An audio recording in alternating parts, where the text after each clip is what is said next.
Catch 'em in the pasture, run 'em in the pen, work 'em on the Sundays, do it all again. Race 'em in the sand, buck 'em in the mud, drip a cowboy's sweat, bleed a cowboy's blood.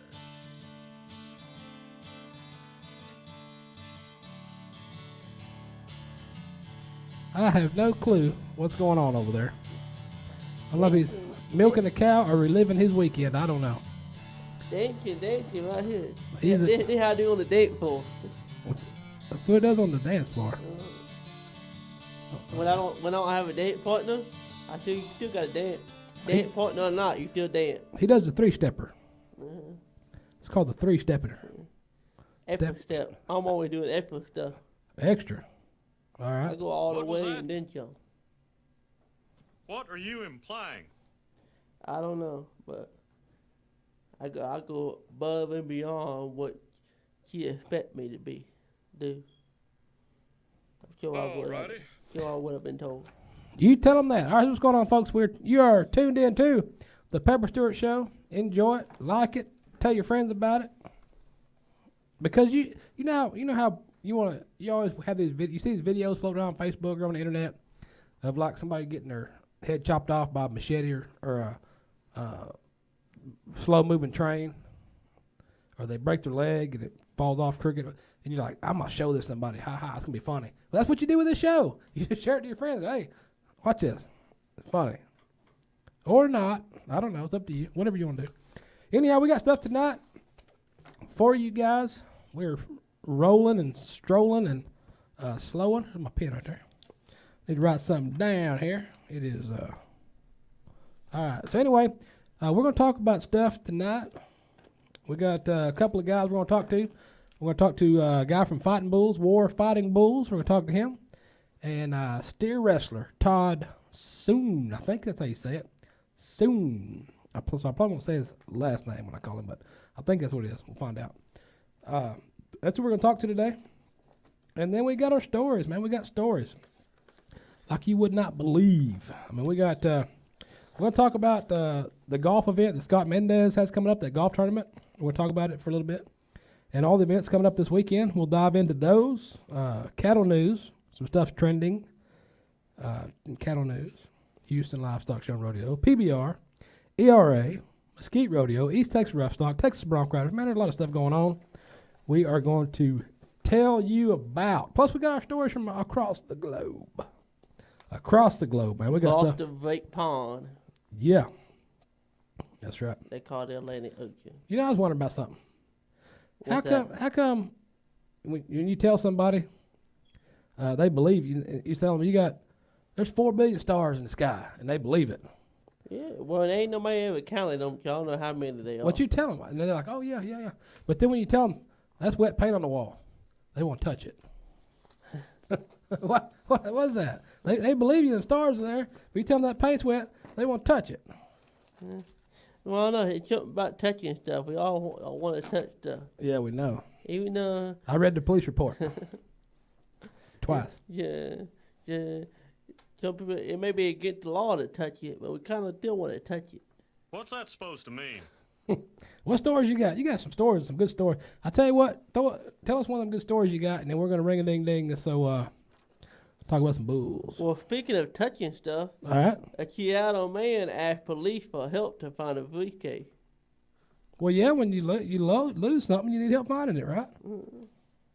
A man in Seattle, Washington was arrested after attempting to find a misplaced briefcase filled with cocaine. Oh, whoa.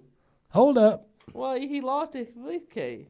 He didn't know what was in it. Yeah. Yeah, you know, sometimes we have the occupations out there where you go deliver packages. You don't really know what's in the package. Your job is just to take it from point A to point B. Now, point A may be on the other side of the border, but there's still occupation to do that. You don't know what's in the package. You just told to deliver. You never know. Across the border. You don't know. So what happened? According to Seattle Police Department, a man brought the briefcase to officers, that guy, All right. saying another man left the briefcase behind after walking his dog. All right. Now, the officer opened the briefcase and hoped to identifying the owner and found 4 large bags and 27 smaller ones. Uh-huh. So there's a lot of bags filled with cocaine. Must have been a drug dealer. All right. Or maybe just a guy that likes throwing this stuff in a bag. Yeah. The briefcase contained a scale, 50 pills, and some marijuana, as well as a 19-year-old man's ID and cell phone. Well, they had identification.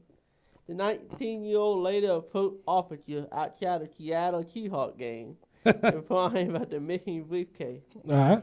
Yeah, he didn't want his ID back. Yeah. And a cell phone. You gotta have that. You got your phone? He might want to be chasing Pokemon or something. And at the football game. Yep. It contained some important paperwork. He really needed to get it back. I bet he did. When we was talking about people getting their feet chopped off, he better get that briefcase back or he's going to be having his foot chopped off. Yeah, there's some important paperwork in that deal. Yeah. Yeah. And police said the man was later arrested for possession of narcotics with intent to distribute. That's what happens to you. Yep. Yeah. The more of that story, briefcases. Don't leave your briefcase behind because you never know who might open it and find out your criminal intent. If you do leave it behind, that's in there. Don't go asking for it.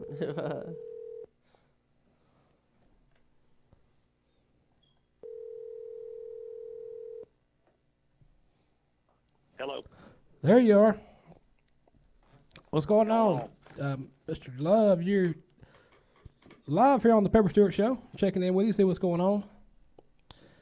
What part of the country? Go ahead. I said we're just hanging out and enjoying the rest of the day here. That works. We're enjoying the day. What part of the country are you enjoying the day in? We're in Gulfway, Texas. It's central Texas, about an hour south of Stephenville. Okay. That's not too bad. So, tell us about these wild and reckless fighting bulls. Well, that about sums it up. That's how they are. But it's pretty entertaining around here. We've got about 50 of these guys right now, and they can make a mess of things, but pretty entertaining. So what was it about the fighting, the fighting bull that made you decide to go get you a whole pasture full? I'm sorry, I got bad service out here. Say it one more time, buddy. Well, what was it about the fighting bull that made you decide to go get a whole pasture full? I've always been interested in them. I tried to start this deal about 10 years ago or so, and then just kind of hit a dead end with it. The bulls are really hard to get a hold of, and then there wasn't much market, for events and this and that, so I kind of let it go, and we've been in the bucking bull business. So ever since then, and a friend of mine that's a really good bullfighter, Kyle Lippincott, he called me and told me about the Bullfighters Only taking off, and that he knew where a couple fighting bulls were and wanted to know if, I still had that itch. Yeah. So I brewed on it for a few days and ended up calling Raptor G Rodeo Company. They had a couple of their fighting bulls that they were getting rid of. They were actually getting rid of all of them, and we went over there and bought the remaining 2, and then I'd been looking. I called around for probably a month straight. I'm talking every day, 10, 12 phone calls a day. Nobody would sell you any bulls. Nobody's interested. Yeah. It's a pretty tight-knit market on that deal. And a guy out in California called, texted me about midnight, so it had been about 10 o'clock, California time, and he said, hey, we got a set of bull spots. So the next morning we left out of there and drove straight through and picked up the first set, and it just kind of took off from there. All right. So as far as hauling, where are you hauling now? You staying fairly busy hauling? Yeah, we've been going. We just got back from the Bullfighters Only event in South Dakota. 2 weekends ago. We're getting geared up right now. We're going to take 35 head to the PBR finals, and then we got some stuff in between then and December. Then we'll be back during the NFR with, about as many or more out there. Well, that sounds like a pretty good deal right there. Keep you busy. That's what you want. Oh, absolutely. That's the name of the game. So as far as your rodeo, and what all did you do in rodeo? Did you ride and fight and rope, or what'd you do? No, I grew up. We grew up ranching, about 5th, 6th generation here, and just normal ranch stuff. And I did quite a bit of team roping, and I was just good enough to be bad at that. So we started the buck and bull deal, and we do a lot of buying and selling, and any way to make it work in that business. You kind of take some alternative routes in the rodeo business. I'm sure you know about that. Oh yeah. Oh yeah. Speaking of the Rafter G bulls, I was working a bull sale for them back in the 90s, and somebody had brought some fighting bulls in there, and Neil come back there and said, "Hey, I'll give you guys $50 a piece. Y'all go fight them." Needless to say, I didn't get $50 that day. Well, you missed out on some opportunity, huh? Yeah, I fought a lot of crossbreds in my day, but I never did. Of course, they weren't as big in that time, but so I never had the opportunity to really get there and dance with one, and so I feel lucky. Yeah, I've had to dance with a couple unintentionally, and they've already got me down, so I don't blame you there. Yeah. Oh yeah, that sounds like that goes on with that song, $50 to make him holler, because that's what would have happened. Absolutely. No doubt. So before we get out of here, you want to let the folks know where they can go find you, and of course I think you've got some gear out there as well. Yes, sir. We're just really getting started in all the merchandising part of everything, but we're on Facebook at War Fighting Bulls, and the same way on Instagram. We've kind of got a big following going on the Facebook world right now. We've been selling a lot of caps and trying to keep everything updated and keep everybody in the loop. And we've got a website in the works right now, and it should be up in the next probably the next week or two, and we'll try to get us a full store going and anything somebody might want in there. So be looking for that, and I guess that's about it. All right, we'll send them your direction and let them know where they can find you. Awesome. Well, I appreciate it. All right, we hope you enjoyed that right there. Bull talk. We're talking bull. Of course, we're always talking bull in here. Anyway, I'm full of bull. Yeah, we noticed. We have noticed. Well, what else you got floating around? You got some more stories. I don't know. I got about a dog tag and a spider bite. As usual, we never get to all these stories, man. I got so many stories. Let's do the spider bite. That's funny. I'll fill you, man. Should I do this in Australian accent? Well, I can't really do an Australian accent. I was talking. Marty called me a while ago because his bulls got out, and he was hoping I was at the house because he needed help go catching them bulls, and that's like we was talking about earlier with War. Them bulls bulls he's got. Those are them Watchy and Plumber. Watuchi. No, Watchy. Larry Watchy. There's something on the hook. They're just about like Mexican fighting bulls. They will get on you quick. That's what I've got at the house. That's what he's got down there, and they will get you. All right, tell me about this man getting a spider bite. Australian man bitten by a spider for the second time. Second time? Not one time, but 2 times. All right. This man was deemed the most unlucky guy in the country. Hey, I've been told that too. Yeah, at the dance hall. Yeah, after a spider bit for the second time in 5 months. All right. The 20-year-old man, identified only as Jordan, his name Jordan, was bitten by what was believed to be a red bat spider while using a portable toilet on a building site in Sydney. All right. I'm the most unlucky guy in the country at the moment. I was sitting on the toilet doing my business. What business was he doing? Number one or number two? I guess you had, okay. Probably okay. number 2. I figured, okay, hold on, let me back up that up. All right. Keep going. Keep I think I going. just answered my own question. Yeah. And he just felt the sting that I felt for the first time. He had been bitten on pretty much the same spot that I just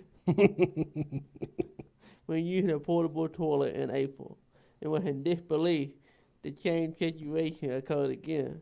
I think if I was this guy, I think I'll quit using that portable toilet. Go to McDonald's. Why is he at a porta potty?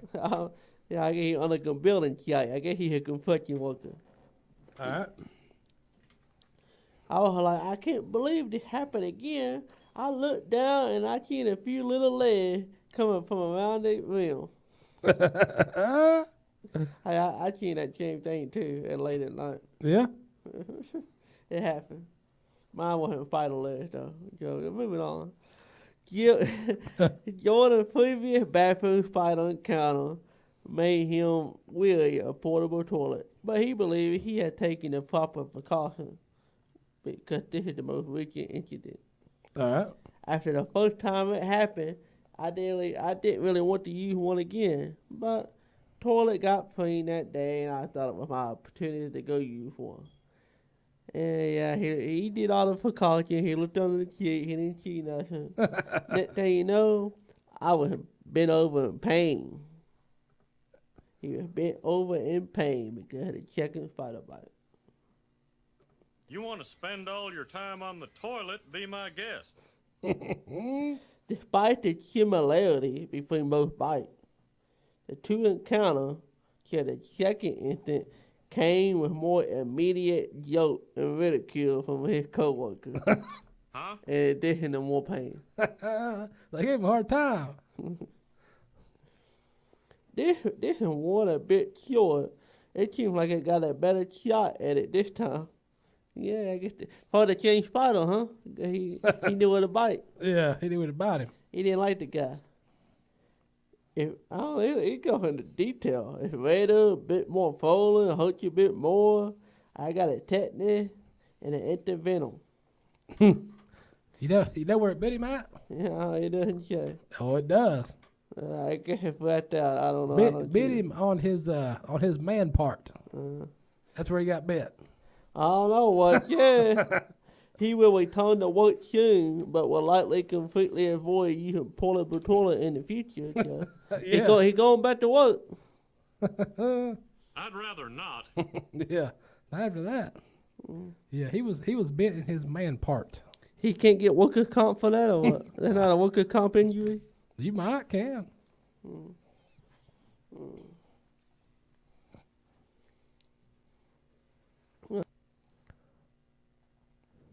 Yeah, that's not where you want to get bit. Ooh, yeah. All right, let's ring a ding ding Todd here. See what's going on. Let's talk to him. Talk to Todd. What's Todd doing? Is it ringing? I don't hear it. All right, caller 2. Steer wrestling. We got more stories to get to. There's so many stories to get to. It's gonna be crazy. Hello. There you are. We got Todd. You say it's Suhn? How do you say your last name? Todd Suhn. Soon. I know I was gonna say it wrong. We got Todd Suhn here. I can barely hear you. You sound like you're in a barrel. I'm kind of in a barrel. I'm kind of in a barrel right now. We're in a 4x8 little walk-in closet. If the door had a lock on it, we'd be in a jail cell. But we can get out. But I'm not there. All right, so steer wrestling. Now have you always steer wrestled, or did you do anything any roping or bull riding, bronc riding, or anything else? I grew up on a ranch. I rope. But when you can't catch anything, then you just go to other methods. Just go grab him. Let's go grab him. That's right. That's right. All right. So how you liking this ERA deal? How was Sheridan? Sheridan was awesome. The committee there did a great job. Put on a great rodeo. The fans, they loved it. We interacted with them a bunch afterwards, and they were ecstatic about the quality of the show they saw. Yeah, they were pretty pumped. That's a good deal. So tell us about this. Tell us about your horse. My gray horse Maximus. Yes, horse. that's it. Yeah, he's kind of a superstar. Everybody knows Maximus. Yeah, he's out. He's out there. So what was it about him that really drew you to him? Man, that horse tried so hard right away, and then has never not tried hard. And I mean, that's all you can ask a horse to do is try, and hope they have some ability. And he has both, so it was pretty easy. He just wants to go. He wants to give you a go on a cow, no matter whether you're in Pendleton or Cheyenne or NFR or Houston or wherever you're at. He's going to give you the great go that you want, and he's going to try his butt off to do it as fast as he can. So, Well, yeah, it's pretty fun riding one like that. well, that's what it sounds like. Sounds like he enjoys his job and has fun at it. Yeah, he does. Yeah, he's been kind of on his little ERA tour, so he hasn't been getting hauled as much. He's kind of started bucking and playing around at the back end of the arena. It's kind of funny. Found his second youth, I guess. Yeah, he's ready. He's ready to go get some now. So what saddle you riding? I use a Martin saddle. Martin Saddlery? Martin Saddlery steer wrestler, yes sir. All right, Martin Saddlery. Yeah, they did make some good saddles. They're matter of fact, they're right down the road from us out there in Greenville. That's right. Yeah, they're in Greenville. Yeah, Yeah. they got a nice shop that makes some real good saddles. Yes sir. Now, you want to tell the folks about? I looked at some stuff today, and I seen you had some stuff out there for the 707. You bet. Yep, 707. Their supplements have helped Max and all my horses numerous ways. A lot of great products there. The Gastro, the Daily Essentials, just everything they need to make sure they have adequate nutrition. And the 707 products have bundled it up, and you can count on what they put in it. All right, and that's something that they can go to your website if they want to look at some more information about that. Yes, sir. Yeah, right. Go to Formula 7 website too. Okay. All right, we'll shoot them around that way. Now you do a few schools too, right? Yes, sir. We have one in. I started in Nebraska. I started that at that school, and we've kind of taken it over. And that school's been going on since 1988, I believe. And that's where I jumped my first school in Oglala, Nebraska. Or jumped my first steer in Oglala, Nebraska at that school, and it's still going on.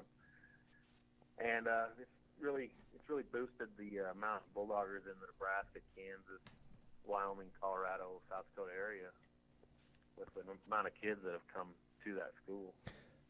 Now, do you get a lot of kids in there that's kind of mess with steer rush a little bit, or do you get some beginners in there? Boy, you get everything. We have 45 kids show up. Now, do you ever have any show up that after they jump? I get 40-year-old men that have never rode a horse before show up. Oh, You never know what.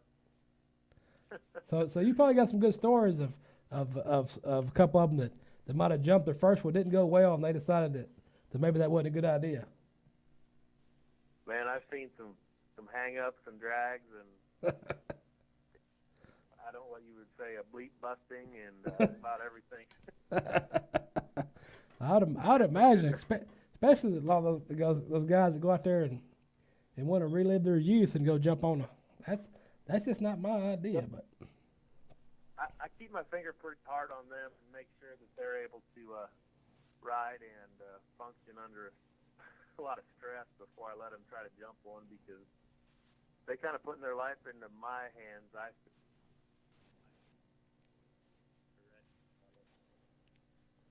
These kids, they're pretty gung-ho. They've all roped bulldogs, or roped breakaway and team roped before they get there.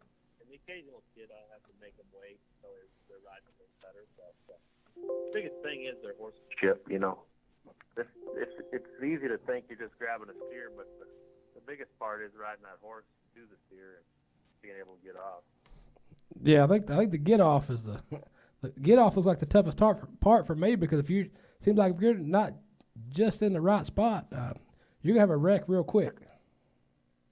Yes, sir. Yeah, it'll go south in a hurry. Oh man, so tell us a little bit about what you do. What you do in your spare time when you're not out rodeoing or training on some horses, stuff like that. What do you find yourself doing to kill some time? Man, it just doesn't seem like I have to kill much time. I got two kids. My wife runs barrels. We travel around with her rodeoing. The kids with school and in the activities.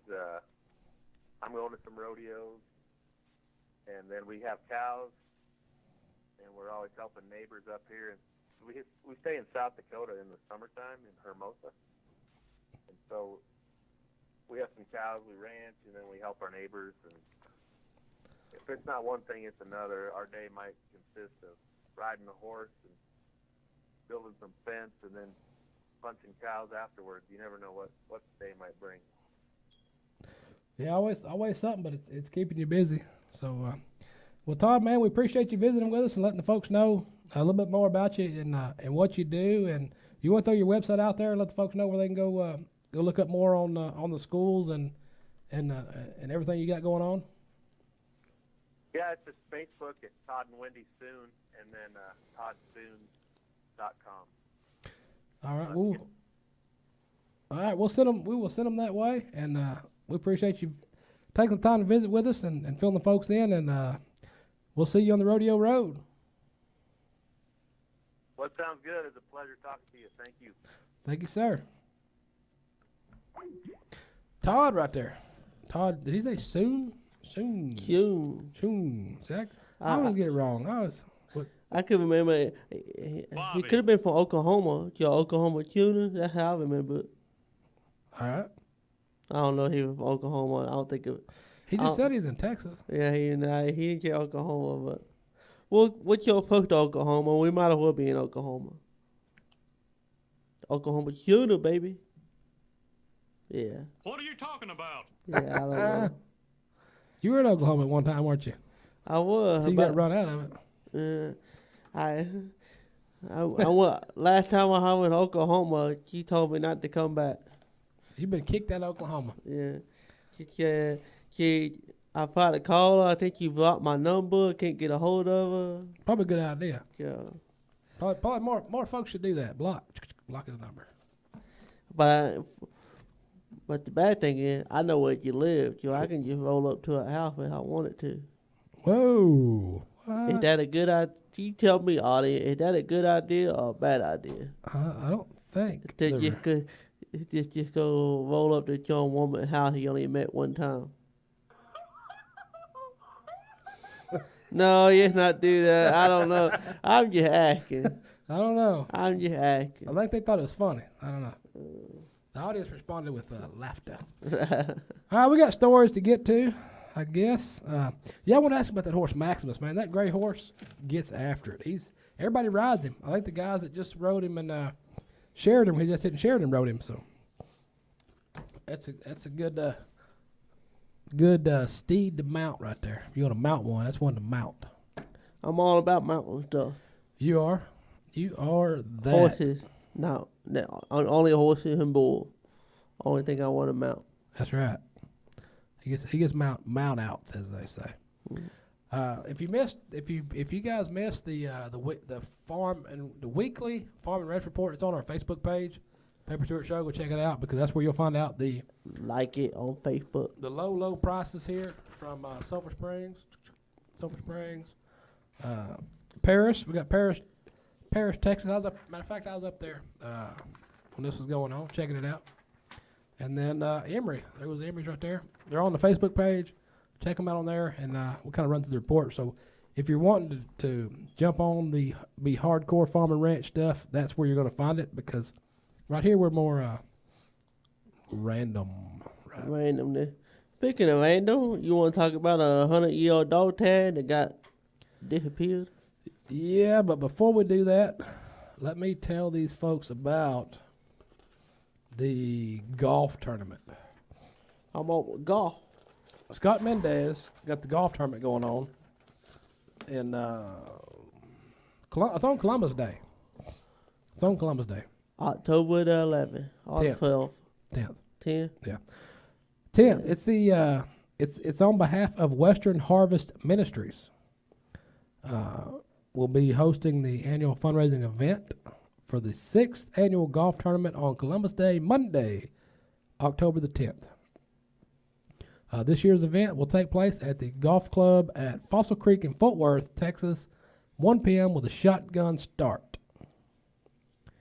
If you want more information on that deal, you can go to on Western Harvest Ministries. All this stuff is 501c3, tax deductible. So if you want to donate to those guys, or you want to go out there and play and hit some balls around, I think they're playing foursomes, and check that deal out. Oh, where'd it go? I got it right here if you guys want to take a gander at it. But yeah, WesternHarvestMinistries.com, and it's a good event. They have a good event out there every year. Conquering the Beast Charity Golf Classic. It's a 4-man Texas Scramble format. Contest, prizes, raffles. Register 12 o'clock. Shotgun start at 1 in the p.m. And more than likely, I'll be out there for that deal. I won't be there playing golf, but I may run by and check it out. Maybe talk to some folks. Maybe shoot some shots. Take a few pictures. I don't know. Get some ideas of what's going on out there for you guys. Maybe talk to Scott and let him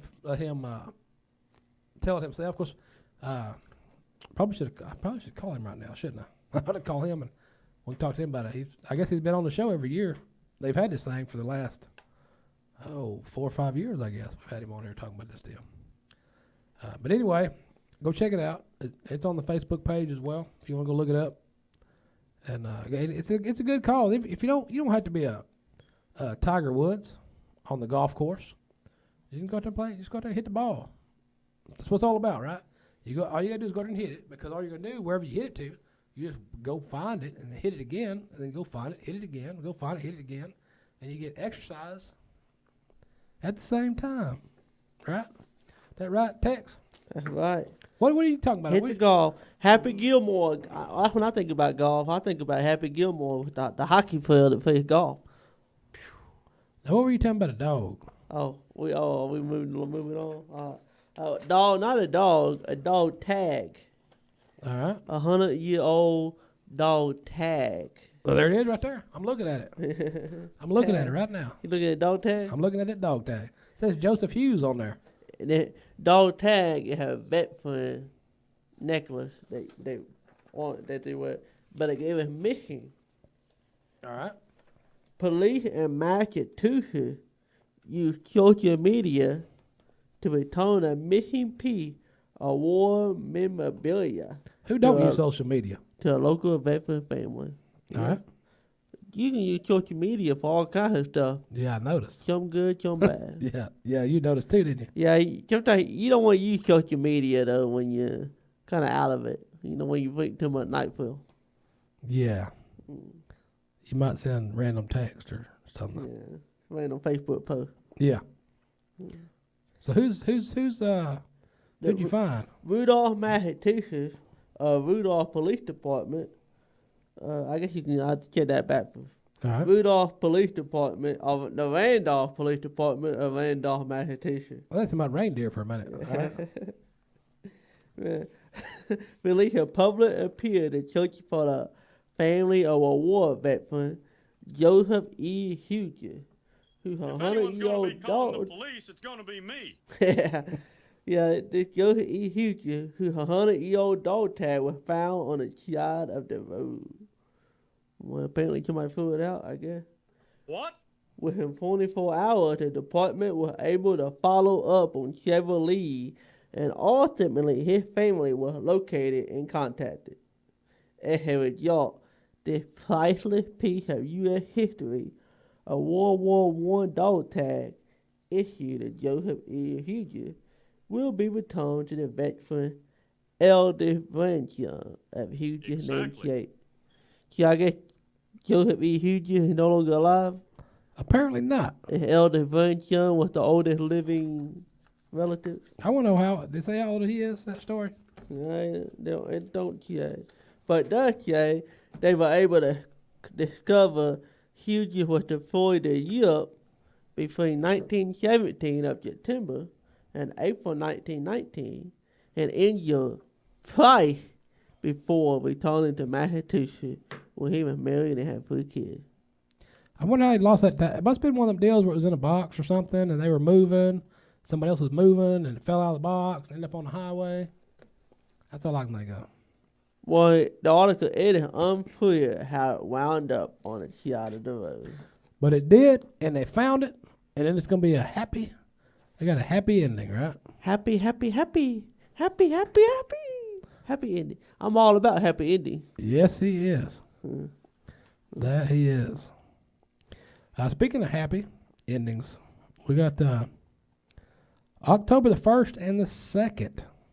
As you gander at this right here. Isn't it a couple of days? Couple days. October 1st at 7:30 in the p.m., the ERA semifinals round number 1 kicks off.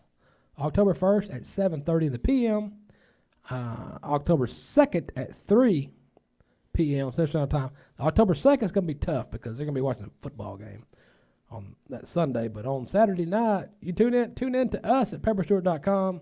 Listen to our odd and random live play-by-play commentary for your ear holes. A lot of folks are asking why we're doing audio, why we're not, since we are a video show and a TV show, why are we only playing audio of the rodeo and not showing the rodeo? Well, that's another deal. Now they have their own deal as far as the live streaming of the video broadcast of it. So we do the audio broadcast of it. So there's no conflicted stuff going on other than we are there talking about it, bringing it to you live in the ear hole. If you want to watch it, if you're watching it, then that's good because we've got people that are at the event in the stands. Okay, they're in the stands and they've got their earbuds in on pepperstewart.com listening to our play-by-play. That's got to tell you something. I don't know what it tells you. It tells you something. Saturday, October 1st, the East Texas Rough Stock Association, that morning, starting at 10 o'clock, is the East Texas Rough Stock Association event. Starts at 10. After that is, I forget the ministry. There's another rodeo out there after that. And it's going to be pretty good. And then Sunday, October 2nd, if you're in Fort Worth, the Stockyards, the Texas Bronc Riders finals, year-end finals are going to be there on Sunday. They got women bronc riders. They got some youth bronc riders. So it's going to be a good deal if you're out there. PBR stuff's going on. Triplet wins the first PBR event since reconstructive shoulder surgery. So Montana man Matt Triplett continued his return from injury at the AutoZone Challenge Blue Death Tour in Memphis and won Tuesday night. See, if you guys don't know, the PBR has the Built For Tough series, what you see on TV on the weekend. But they do these Blue Death tour events go throughout the country, and they're during the week. Like this one's on a Tuesday, they're on Wednesday, Thursday, they're on all their week. So it's always something good. If you keep your eyes out on PBR, you're gonna be able to find it somewhere and watch it. So,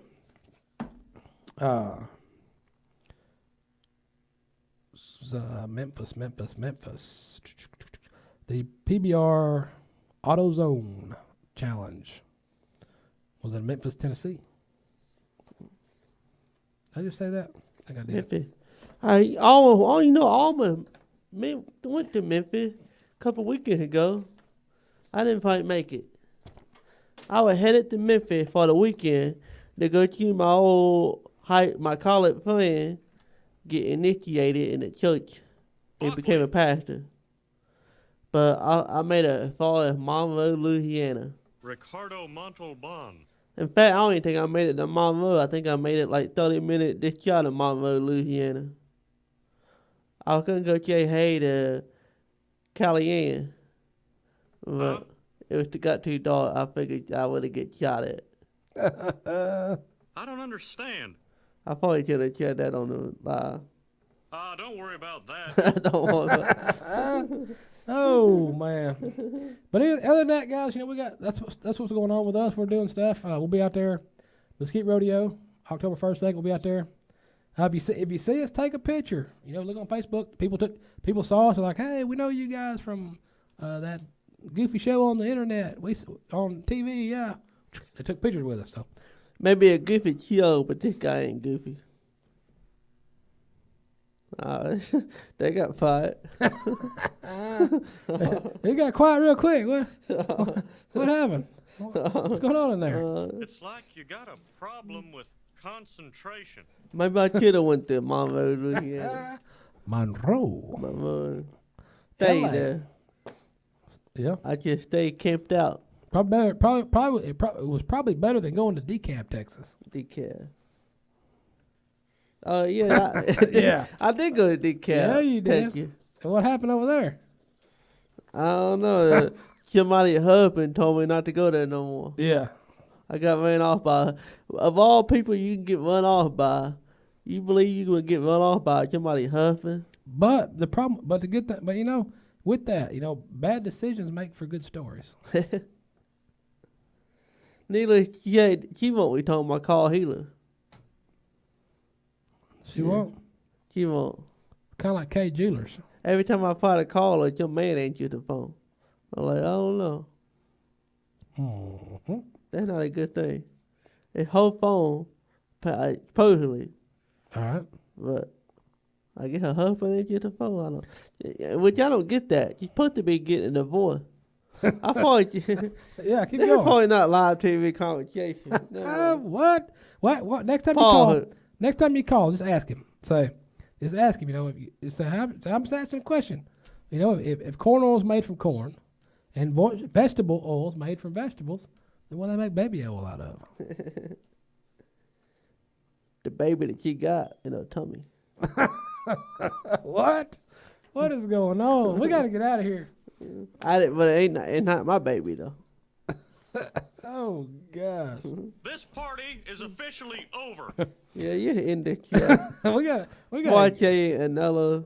We gotta get out of here before he gets himself in more trouble.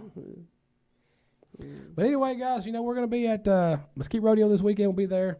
East Texas Rough Stock Association will be there Saturday morning, and then Saturday night Mesquite Rodeo. Gonna be out there doing the ERA semifinals broadcast on October 1st and 2nd.